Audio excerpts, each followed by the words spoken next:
Well, hello all. I want to ask you, what is the point behind the parable of the prodigal son? It's probably everyone's favorite parable. I heard it hundreds of times explained, and I heard it again recently over the weekend, and I decided to look at the parable in Luke 15 and ask myself, what is the actual point of that parable of the prodigal son? Now, it's a long story. It goes from Luke 15:11 to 32. In a nutshell, what happens is there's two sons and a father. The younger son asks the father for his inheritance. He goes, soon afterwards, squanders it all on loose living in a foreign land, and he ends up feeding pigs when conditions turn bad. And he thinks about home, and he realizes, wow, things were so much better at home. Here I'm starving, feeding these pigs, desiring their pig swill. So he goes home, and the father's there, runs out to greet him, embraces him, and the older son comes in from the field, and he asks, what's this party that's going on? And the servant says, we've killed the fatted calf because your brother is back. And the older brother is annoyed because he says to the father, when the father comes out, this younger son of yours squandered your living and with loose prostitutes, and now you are killing the fatted calf and making merry for him. Why? And the father explains to the older son that we ought to do this because your younger brother was dead and he was lost, and now he's alive and he's found. So I'm going to ask you, there's the nutshell of the story. I'm going to ask you, what was the point of that parable? And this, I guarantee you, if you've listened this far, that I want you to decide in your mind, I believe that this is the point of the parable, because I'm going to prove to you you're wrong. I've heard this parable explained hundreds of times, and I've never heard what I'm about to tell you. And you don't have to take my word. The Bible actually explains the parables for you. So, have you got an idea in your mind what is the point of that whole story? And now I'm going to show you how you're completely wrong, just as I was wrong. And when I saw this for the first time, I was amazed at how obvious the answer is there at the start of the parable.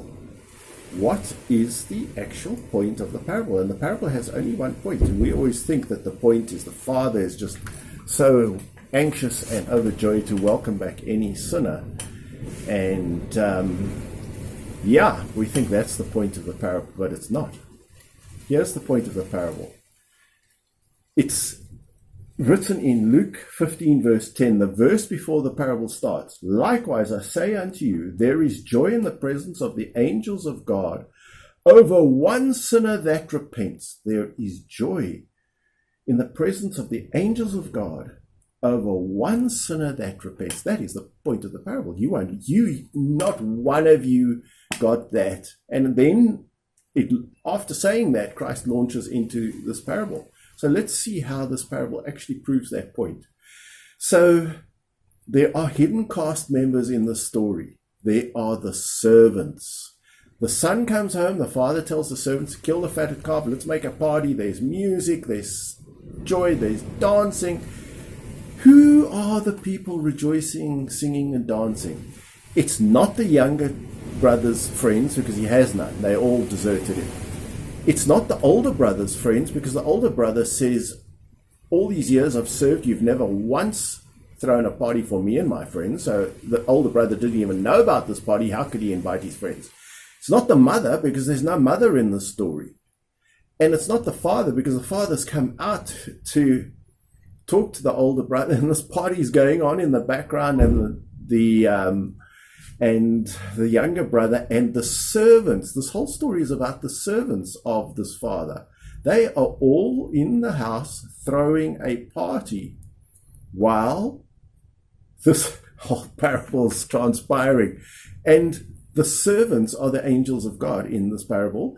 The father represents God the Father. The two children represent people who presumably have been perhaps known God, but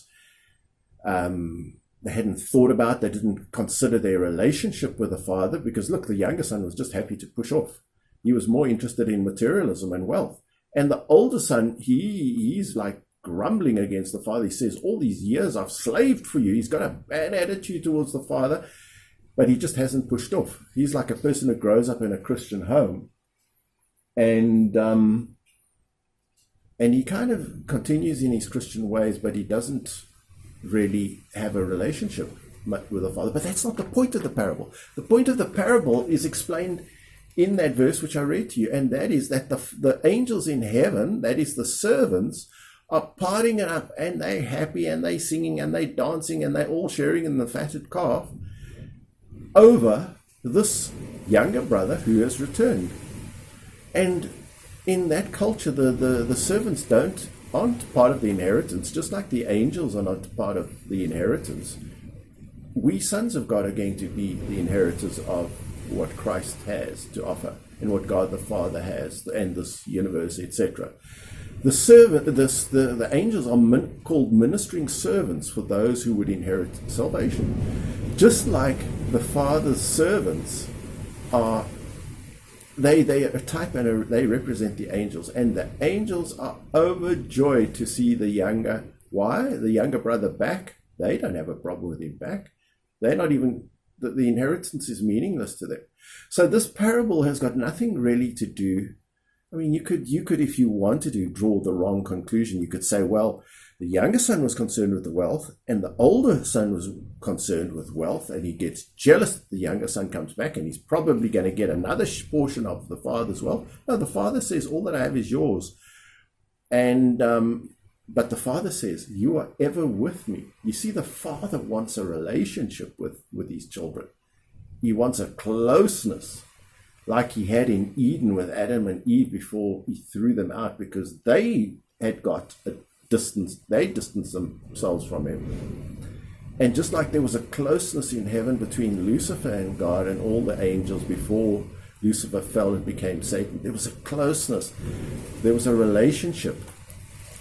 So all of that is well and good and fine, but angels are ministering servants. Their whole job is to bring us to salvation, and when they see a sinner repent, they are just so happy and overjoyed, and that is shown by them partying in the background. So the actual main cast in this story are the servants who are partying and rejoicing and illustrating exactly what Luke wrote in Luke 15 verse 10. Likewise, I say to you, there is joy in the presence of the angels of God over one sinner that repents.